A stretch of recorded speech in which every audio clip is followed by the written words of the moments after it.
A minha infância foi normal e que considero feliz. Tive sempre pais atentos, 2 irmãos que adoro, uma boa escola, amigos que ainda mantenho e uma história de vida que sempre abriu portas para aquilo que hoje sou. Considero-me que fui e sou uma criança feliz, sim. Sempre gostei de inventar histórias, mas só depois dos meus filhos terem nascido é que comecei a escrever. Escrevi as histórias que fui inventando à noite, depois de os deitar, e que lhes contava no escuro antes de adormecerem. Daí serem sempre histórias muito tranquilas, cuja intenção era mesmo a de os embalar. Tento reproduzir sempre na ilustração o que visualizo na minha imaginação ao contar a história. Já vi crianças que, ainda sem saberem ler, depois de ouvirem uma vez a história, conseguem, pelas ilustrações, recontá-la com muita aproximação ao texto. Isso deixa-me feliz, porque sinto que transmito algo importante de mim, a imaginação. E quando as crianças conseguem recontá-la, é sinal que gostaram de a ouvir. Exercer a medicina e criar contos infantis são 2 campos separados que se tocam por eu ser a mesma pessoa. Como médica, otorrinolaringologista, sempre consegui um bom relacionamento com as crianças que observo e trato, talvez por utilizar um discurso que cria empatia, ou seja, uma forma de contar histórias também. A melhor coisa que pode acontecer a uma criança é ser amada incondicionalmente e a pior coisa é ser rejeitada. As crianças não são exigentes, apenas aprendem o que lhes ensinamos e vão moldando a sua personalidade com as referências que lhes vamos dando. A Mimi e o Doente surgiu sem premeditação. A Mimi é filha de uma amiga minha de quem eu gosto muito e que num dia em que passou uma tarde comigo, no contexto de uma conversa com a Mimi, inventei o conto.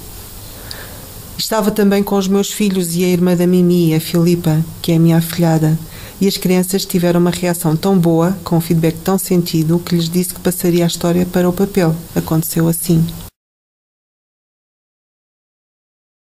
A minha melhor experiência como escritora e criadora de contos infantis foi quando saiu para as livrarias o meu primeiro livro de histórias, Era uma vez o Jardim da Catarina. Foi ótimo ver a alegria e o orgulho dos meus filhos, nunca esquecerei. Fui também convidada por inúmeras escolas para ler as histórias, o que é sempre uma experiência muito gratificante, porque nos sentimos observados por um mar de olhos de crianças que nos veem como seres extraterrestres e que manifestam o seu interesse de uma maneira muito verdadeira. As crianças são os melhores críticos, porque quando não gostam, verbalizam-no sem rodeios. A história A Mimi e o Doente foi inventada à beira-mar para as crianças que passeavam nesse dia comigo. Depois escrevi-a e ilustrei-a com a ajuda e dicas dos meus filhos, que têm muita imaginação. Ajudam-me sempre a colorir as histórias e a melhorá-las. Depois foi o acaso que me permitiu cruzar com o editor da Editorial 100, que gostou do meu trabalho, acreditou nele e avançou com o projeto. Espero que o livro A Mimi e o Duende seja um livro inspirador para as crianças e, por que não, também para os pais que acompanham os filhos nas tarefas escolares, porque é ótimo gostarmos do que temos que fazer e não sentir as tarefas como obrigações. É isso que este livro, A Mimi e o Duende, tenta transmitir. A Mimi e o Doente foi uma história que inventei e contei aos meus filhos e 2 amigas, no contexto de uma conversa entre eles, quando diziam que os trabalhos para casa eram muito aborrecidos e que não gostavam de os fazer. Os materiais que utilizo para ilustrar os meus desenhos são folhas de papel cavalinho e as cores que os meus filhos utilizam na escola, marcadores, de lápis de cor.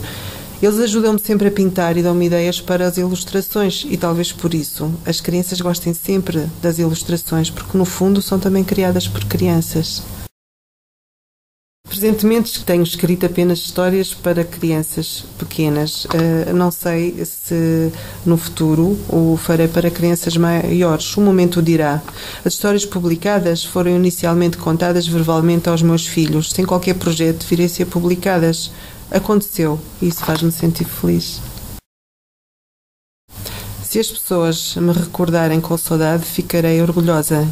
A saudade simboliza todos os sentimentos bons que temos por alguém e que não está presente. Alguém especial que marcou a nossa vida.